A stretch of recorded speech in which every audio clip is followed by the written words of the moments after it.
प्रधानमंत्री जी से विनम्र अनुरोध करते हैं कि भारत की विभिन्न भाषाओं में कौशल विकास एवं उद्यमशीलता मंत्रालय द्वारा प्रकाशित पाठ्य पुस्तकों का विमोचन एवं लोकार्पण करने की कृपा करें।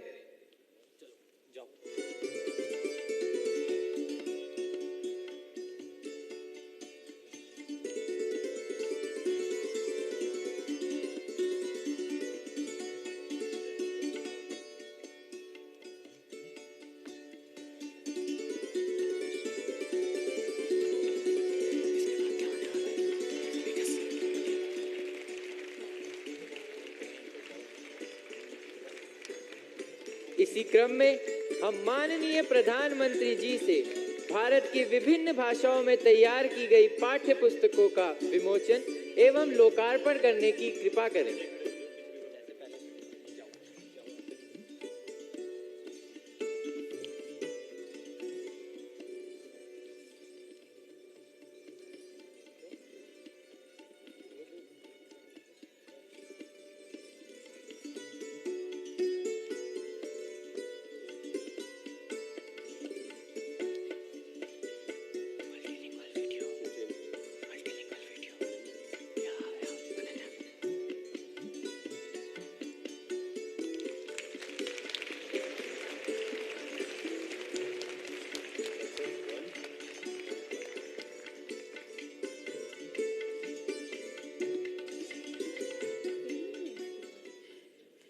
Now we have the showcase of a short film on promotion of Indian language.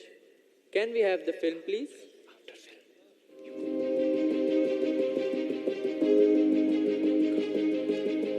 छात्रों के सपनों की उड़ान में भाषा न बने बाधा, इसी को ध्यान में रखकर NEP 2020 ने न सिर्फ पढ़ने लिखने के तरीके को सरल बनाया है, बल्कि भाषा संबंधी मुश्किलों को भी किया है आसान।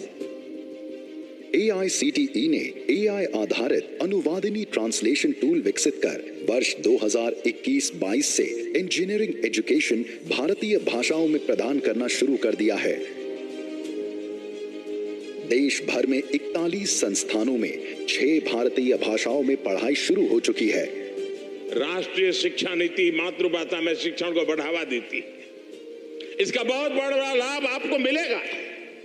इसका बहुत बड़ा लाभ हमारे गांव से आए हुए, गरीब परिवार से आए हुए युवाओं को मिलेगा, शिक्षकों को मिलेगा, नौकरी के लिए अवसर तैयार हो जाएगी। भारत सरकार ने इसी दिशा में काम करते हुए स्नातक विशेष रूप से BA, BSc, BCom एवं स्किलिंग की पुस्तकों का मूल लेखन या अनुवाद भारतीय भाषाओं में करने की पहल की है। ये एक अभूतपूर्व प्रयास है जब भाषा की बाधा को दूर करते हुए विभिन्न भारतीय भाषाओं में उच्च शिक्षा और स्किल की किताबें उपलब्ध करवाई जा रही हैं। पुस्तकों के प्रचार और निशुल्क पहुंच के लिए ई-कुंभ नाम से एक डेडिकेटेड वेब पोर्टल भी विकसित किया है। ये किताबें ऑनलाइन ई-कुंभ पोर्टल पर उपलब्ध हैं। इन किताबों को अंतर्राष्ट्रीय स्तर पर दुनिया के कई देशों में खुले शैक्षिक संसाधनों के रूप में देखा जा सकता है। देश और विदेश के कुल 37,000 से अधिक यूजर्स द्वारा 1,34,000 से ज्यादा डाउनलोड किए गए हैं। इस पहल द्वारा शिक्षण और सीखने की प्रक्रिया सुविधाजनक बनेगी। साथ ही इस प्रयास द्वारा अन्य लेखक आगे आएंगे और शिक्षा में क्षेत्रीय भाषाओं में लिखने को प्रोत्साहन मिलेगा।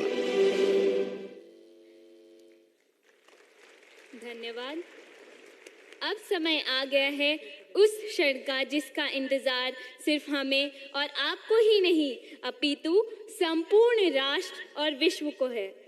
माननीय प्रधानमंत्री जी के प्रज्ञापूर्ण संबोधन, मार्गदर्शन और आशीर्वचन का हम अत्यंत विनम्रता के साथ सादर आमंत्रित करना चाहते हैं श्रद्धेय प्रधानमंत्री जी को उनके स्वर्णिम उद्बोधन के लिए। परम आदरणीय प्रधानमंत्री जी।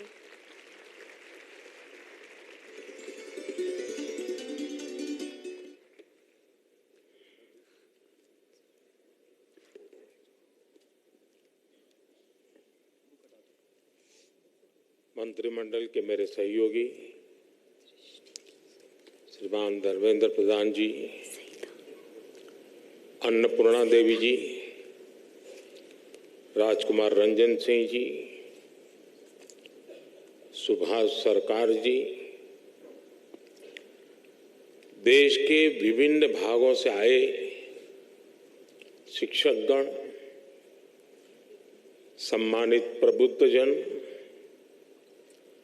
और देश भर से जुड़े मेरे प्यारे विद्यार्थी दोस्तों,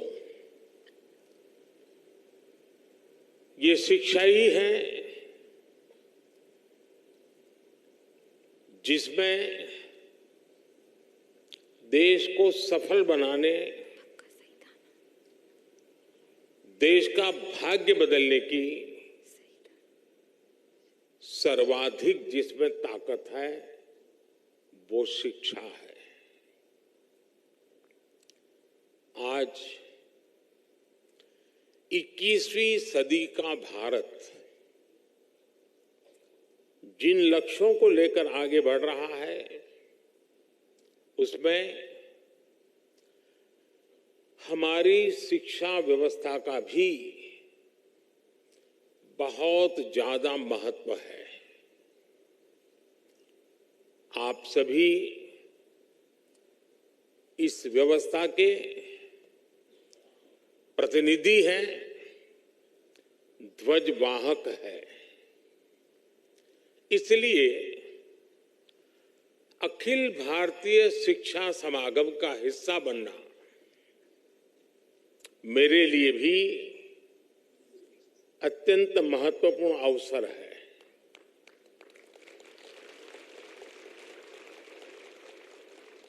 मैं मानता हूं विद्या के लिए विमर्श जरूरी होता है, शिक्षा के लिए संवाद जरूरी होता है। मुझे खुशी है कि अखिल भारतीय शिक्षा समागम के इस सत्र के जरिए हम विमर्श और विचार की अपनी परंपरा को और आगे बढ़ा रहे हैं। इसके पहले ऐसा आयोजन काशी के नवनिर्मित रुद्राक्ष सभागृह में हुआ था। इस बार ये समागम दिल्ली के इस नवनिर्मित भारत मंडपम में हो रहा है।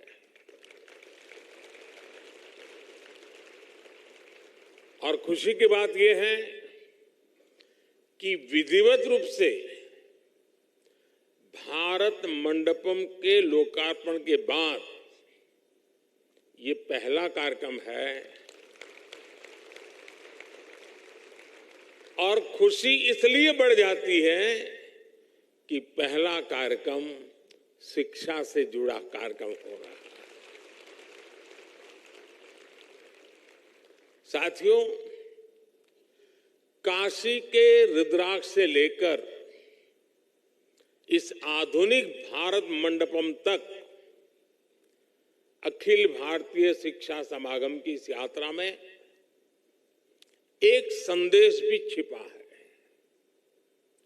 ये संदेश है प्राचीनता और आधुनिकता के संगम का।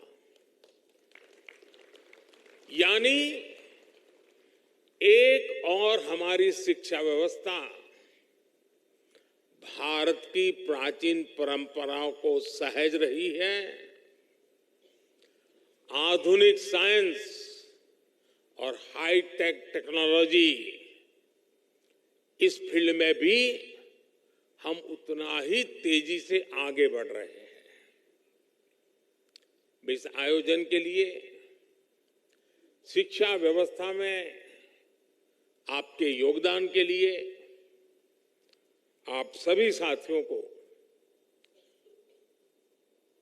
शुभकामनाएं देता हूं, साधुवाद देता हूं। संयोग से आज हमारी राष्ट्रीय शिक्षा नीति के 3 साल भी पूरे हो रहे हैं।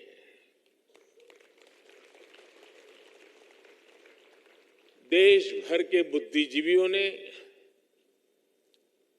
एकेडमिशियंस ने और टीचर्स ने इसे एक मिशन के रूप में लिया और आगे भी बढ़ाया। मैं आज इस अवसर पर उन सभी का भी धन्यवाद करता हूं, उनका आभार प्रकट करता हूं। अभी मैं यहां आने के पहले पास के पेविलियन में लगी रही प्रदर्शनी देख रहा था। इस प्रदर्शनी में हमारे स्किल और एजुकेशन सेक्टर की ताकत को, उसकी उपलब्धियों को दिखाया गया, नए नए इनोवेटिव तरीके दिखाए गए। मुझे वहां बाल वाटिका में बच्चों से मिलने का और उनके साथ बात करने का भी मौका मिला। बच्चे खेल खेल में कैसे कितना कुछ सीख रहे हैं, कैसे शिक्षा और स्कूलिंग के मायने बदल रहे हैं, ये देखना मेरे लिए वाकई उत्साहजनक था। और मैं आप सबसे भी आग्रह करूंगा कि कार्यक्रम समाप्त होने के बाद जब मौका मिले तो जरूर वहां जाकर के इन सारी गतिविधियों को देखें।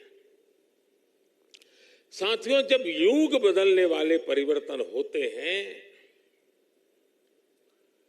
तो वो अपना समय लेते हैं। 3 साल पहले जब हमने राष्ट्रीय शिक्षा नीति की घोषणा की थी तो एक बहुत बड़ा कार्यक्षेत्र हमारे सामने था। लेकिन आप सभी ने राष्ट्रीय शिक्षा नीति को लागू करने के लिए जो कर्तव्य भाव दिखाया, जो समर्पण दिखाया और खुले मन से नए विचारों का, नए प्रयोगों का स्वीकार करने का साहस दिखाया, ये वाकई अभिभूत करने वाला है और नया विश्वास पैदा करने वाला है। आप सभी ने इसे एक मिशन के तौर पर लिया है। राष्ट्रीय शिक्षा नीति में ट्रेडिशनल नॉलेज सिस्टम से लेकर फ्यूचरिस्टिक टेक्नोलॉजी तक उसको बराबर एक बैलेंस वे में उसको अहमियत दी गई है।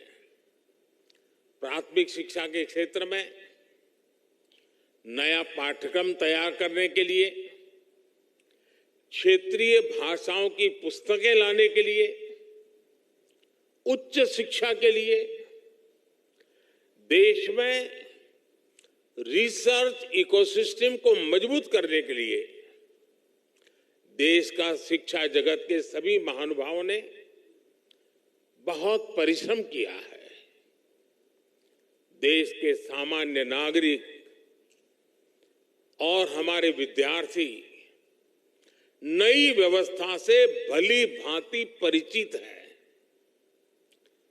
वो ये जान गए हैं कि 10+2 एजुकेशन सिस्टम की जगह अब 5+3+3+4 ये प्रणाली पर अमल हो रहा है। पढ़ाई की शुरुआत भी अब 3 साल की आयु से होगी। इससे पूरे देश में एकरूपता आएगी। हाल ही में संसद में नेशनल रिसर्च फाउंडेशन बिल पेश करने के लिए कैबिनेट ने अपनी मंजूरी दे दी है। राष्ट्रीय शिक्षा नीति के तहत नेशनल करिकुलम फ्रेमवर्क भी जल्द ही लागू हो रहा है। मुझे बताया गया है कि फाउंडेशन स्टेज यानी 3 से 8 साल के बच्चों के लिए फ्रेमवर्क तैयार भी हो गया है। बाकी के लिए करिकुलम बहुत जल्द ही हो जाएगा। स्वाभाविक तौर पर अब पूरे देश में सीबीएसई स्कूलों में एक तरह का पाठ्यक्रम होगा। इसके लिए एनसीईआरटी नई पाठ्यपुस्तकें तैयार कर रही है। तीसरी से 12वीं कक्षाओं तक लगभग 130 विषयों की नई किताबें आ रही हैं और मुझे खुशी है कि क्योंकि अब शिक्षा क्षेत्रीय भाषाओं में भी दी जानी है, इसलिए ये पुस्तकें 22 भारतीय भाषाओं में होगी। साथियों, युवाओं को उनकी प्रतिभा की जगह उनकी भाषा के आधार पर जज किया जाना उनके साथ सबसे बड़ा अन्याय है। मातृभाषा में पढ़ाई होने से भारत के युवा टैलेंट के साथ अब असली न्याय की शुरुआत होने जा रही है और ये सामाजिक न्याय का भी अहम कदम है। दुनिया में सैकड़ों अलग अलग भाषाएं हैं। हर भाषा की अपनी अहमियत है। दुनिया के ज्यादातर विकसित देशों ने अपनी भाषा की बदौलत बढ़त हासिल की है। अगर हम केवल यूरोप को ही देखें तो वहां ज्यादातर देश अपनी अपनी नेटिव भाषा का ही इस्तेमाल करते हैं, लेकिन हमारे यहां इतनी सारी समृद्ध भाषाएं होने के बावजूद हमने अपनी भाषाओं को पिछड़ेपन के तौर पर पेश किया।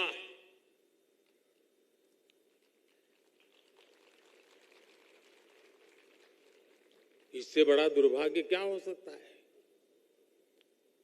कोई कितना भी इनोवेटिव माइंड क्यों ना हो, अगर वो अंग्रेजी नहीं बोल सकता था तो उसकी प्रतिभा को जल्दी स्वीकार नहीं किया जाता था।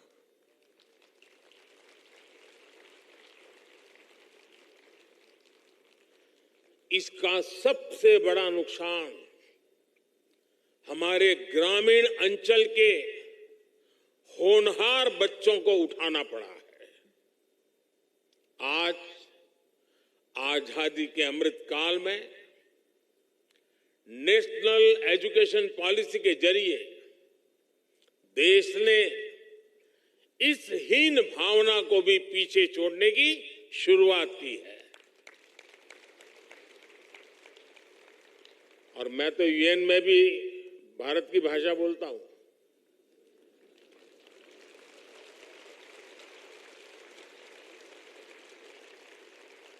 सुनने वाले को ताली बजाने में देर लगेगी।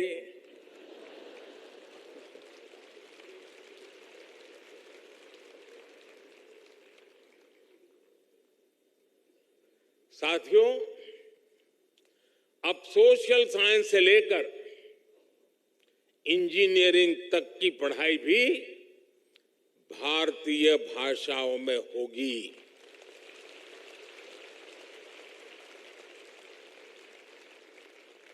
युवाओं के पास भाषा का आत्मविश्वास होगा तो उनका हुनर, उनकी प्रतिभा भी खुलकर के सामने आएगी।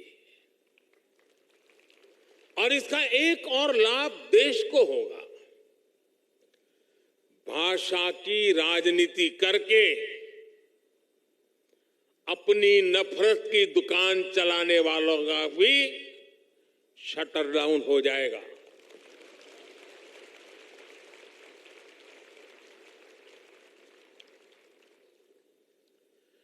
नेशनल एजुकेशन पॉलिसी से देश की हर भाषा को सम्मान मिलेगा, बढ़ावा मिलेगा। साथियों, आजादी के अमृत महोत्सव में आने वाले 25 साल बहुत ही महत्वपूर्ण है। इन 25 सालों में हमें ऊर्जा से भरी एक युवा पीढ़ी का निर्माण करना है। एक ऐसी पीढ़ी जो गुलामी की मानसिकता से मुक्त हो, एक ऐसी पीढ़ी जो नए नए इनोवेशंस के लिए लालायित हो, एक ऐसी पीढ़ी जो साइंस से लेकर स्पोर्ट्स तक हर क्षेत्र में भारत का नाम रोशन करे, भारत का नाम आगे बढ़ाए।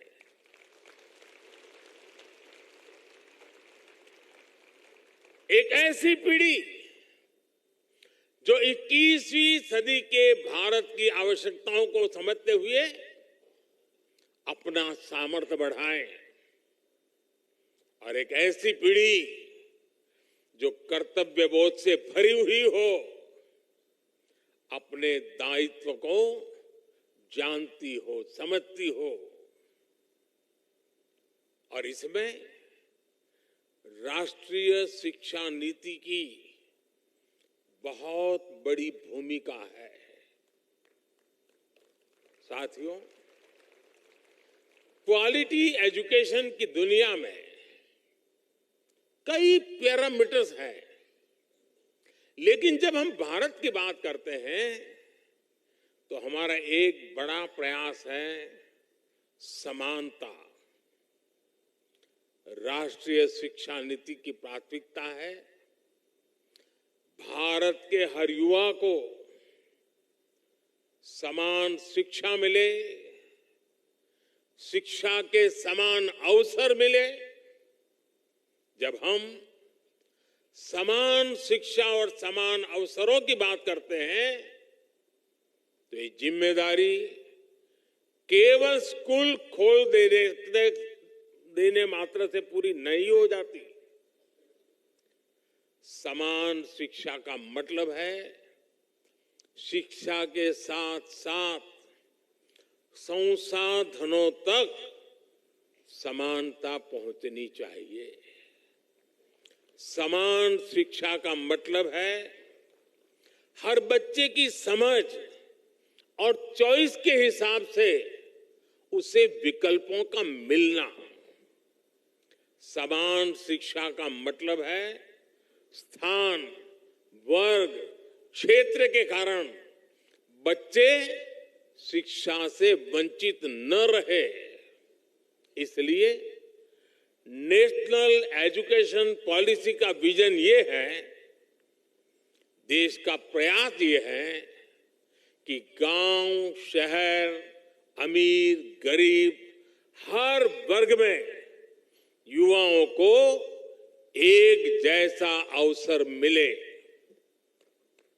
आप देखिए, पहले कितने ही बच्चे केवल इसलिए नहीं पढ़ पाते थे क्योंकि सुदूर क्षेत्रों में अच्छे स्कूल नहीं होते थे।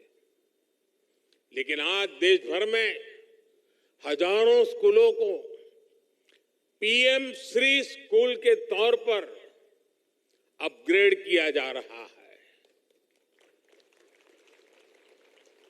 5G के इस युग में ये आधुनिक हाईटेक स्कूल भारत के विद्यार्थियों को आधुनिक शिक्षा का माध्यम बनेंगे। आज आदिवासी इलाकों में एकलव्य आदिवासी स्कूल भी खोले जा रहे हैं। आज गांव-गांव इंटरनेट की सुविधा उपलब्ध है। दीक्षा, स्वयं और स्वयं प्रभा जैसे माध्यमों से दूर दराज के बच्चे पढ़ाई कर रहे हैं। अच्छे से अच्छी किताबें क्रिएटिव लर्निंग टेक्निक्स हो, आज डिजिटल टेक्नोलॉजी के जरिए गांव-गांव ये नए विचार, नई व्यवस्था, नए अवसर उपलब्ध हो रहे हैं। यानी भारत में पढ़ाई के लिए जरूरी संसाधनों का गैप भी तेजी से खत्म हो रहा है। साथियों, आप जानते हैं, नेशनल एजुकेशन पॉलिसी की एक बड़ी प्राथमिकता ये भी है कि शिक्षा केवल किताबों तक सीमित न रहे, बल्कि प्रैक्टिकल लर्निंग इसका हिस्सा बने। इसके लिए वोकेशनल एजुकेशन को जनरल एजुकेशन के साथ इंटीग्रेट करने का काम भी हो रहा है। इसका सबसे बड़ा लाभ कमजोर, पिछड़े और ग्रामीण परिवेश के बच्चों को ज्यादा होगा। किताबी पढ़ाई के बोझ के कारण यही बच्चे सबसे ज्यादा पिछड़ते थे। लेकिन नई राष्ट्रीय शिक्षा नीति के तहत अब नए तरीकों से पढ़ाई होगी। ये पढ़ाई इंटरैक्टिव भी होगी, साथ साथ इंटरेस्टिंग भी होगी। पहले लैब और प्रैक्टिकल की सुविधा बहुत ही कम स्कूलों में उपलब्ध थी, लेकिन अब अटल टिंकरिंग लैब्स में 75 लाख से ज्यादा बच्चे साइंस और इनोवेशन सीख रहे हैं। साइंस अब सबके लिए समान रूप से सुलभ हो रही है। यही नन्हे वैज्ञानिक आगे चलकर देश के बड़े बड़े प्रोजेक्ट्स को लीड करेंगे, भारत को दुनिया का रिसर्च हब बनाएंगे। साथियों, किसी भी सुधार के लिए साहस की जरूरत होती है, और जहां साहस होता है वहीं नई संभावनाएं जन्म लेती है। यही वजह है कि विश्व आज भारत को नई संभावनाओं की नर्सरी के रूप में देख रहा है। आज दुनिया जानती है कि जब सॉफ्टवेयर टेक्नोलॉजी की बात आएगी तो भविष्य भारत का है। दुनिया जानती है कि जब स्पेस टेक की बात होगी तो भारत की क्षमता का मुकाबला आसान नहीं है। दुनिया जानती है कि जब डिफेंस टेक्नोलॉजी की बात होगी तो भारत का लो कॉस्ट और बेस्ट क्वालिटी का मॉडल भी हिट होने वाला है। दुनिया के इस भरोसे को हमें कमजोर नहीं पड़ने देना है। बीते वर्षों में जिस तेजी से भारत की औद्योगिक साख बढ़ी है, जिस तेजी से हमारे स्टार्टअप की धमक दुनिया में बढ़ी है, उसने हमारी शैक्षणिक संस्थाओं का सम्मान भी विश्व भर में बढ़ाया है। तमाम ग्लोबल रैंकिंग्स में इंडियन इंस्टीट्यूट्स की संख्या बढ़ रही है।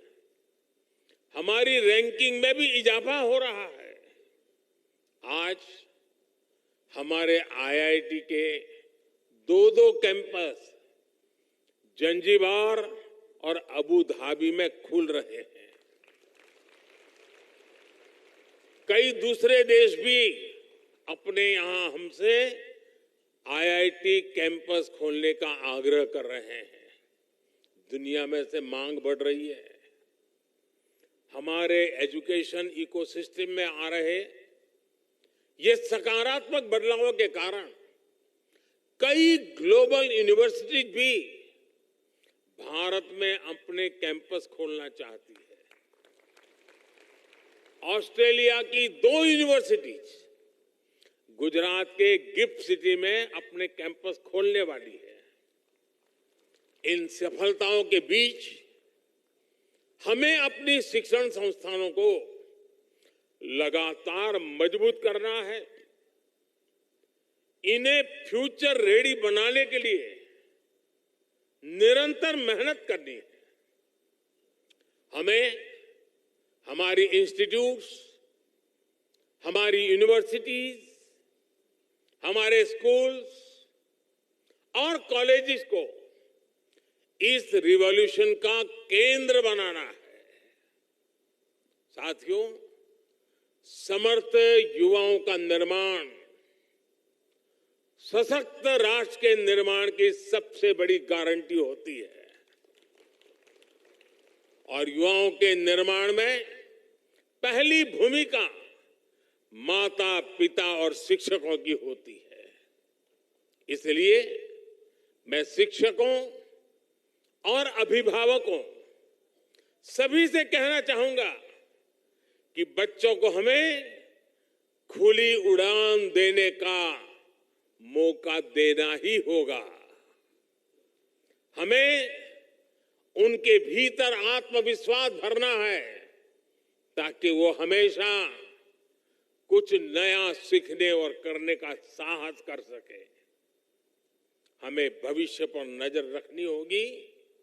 हमें फ्यूचरिस्टिक माइंडसेट के साथ सोचना होगा। हमें बच्चों को किताबों के दबाव से मुक्त करना होगा। आज हम देख रहे हैं कि एआई जैसी टेक्नोलॉजी, आर्टिफिशियल इंटेलिजेंस, जो कल तक साइंस फिक्शन में होती थी, वो अब हमारे जीवन का हिस्सा बन रही है। रोबोटिक्स और ड्रोन टेक्नोलॉजी हमारे दरवाजे पर दस्तक दे चुकी है। इसलिए हमें पुरानी सोच से निकलकर नए दायरों में सोचना होगा। हमें अपने बच्चों को उसके लिए तैयार करना होगा। मैं चाहूंगा कि हमारे स्कूलों में फ्यूचर टेक से जुड़े इंटरैक्टिव सेशन आयोजित हो। डिजास्टर मैनेजमेंट हो, क्लाइमेट चेंज हो या क्लीन एनर्जी जैसे विषय हो, हमारी नई पीढ़ी को हमें इनसे भी रूबरू कराना होगा। इसलिए हमें हमारी शिक्षा व्यवस्था को इस तरह से तैयार करना होगा ताकि युवा इस दिशा में जागरूक भी हो, उनकी जिज्ञासा भी बढ़े।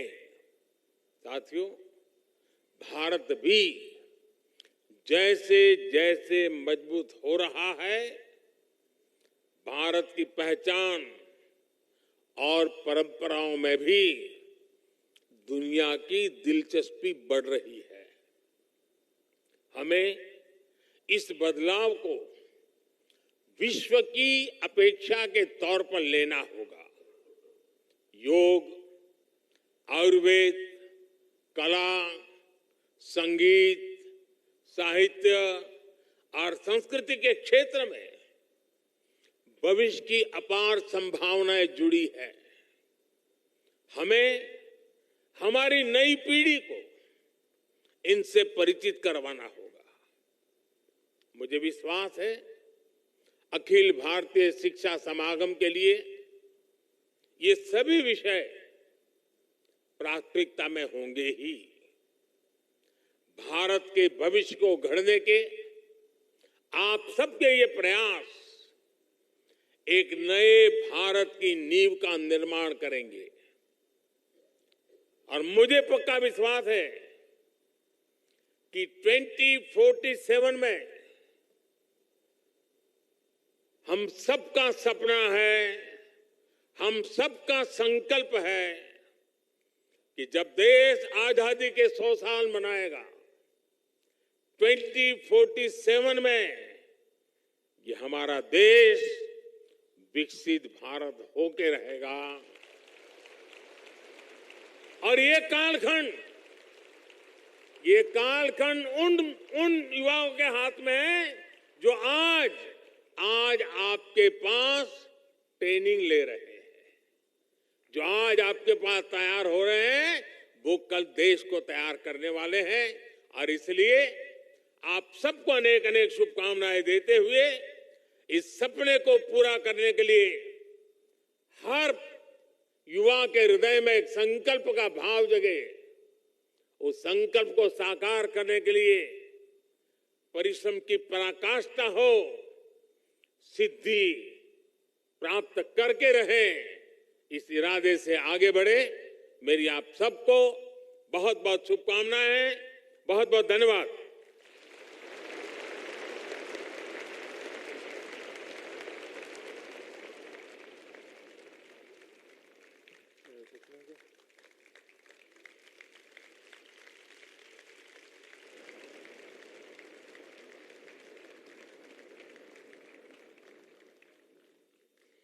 धन्यवाद माननीय प्रधानमंत्री।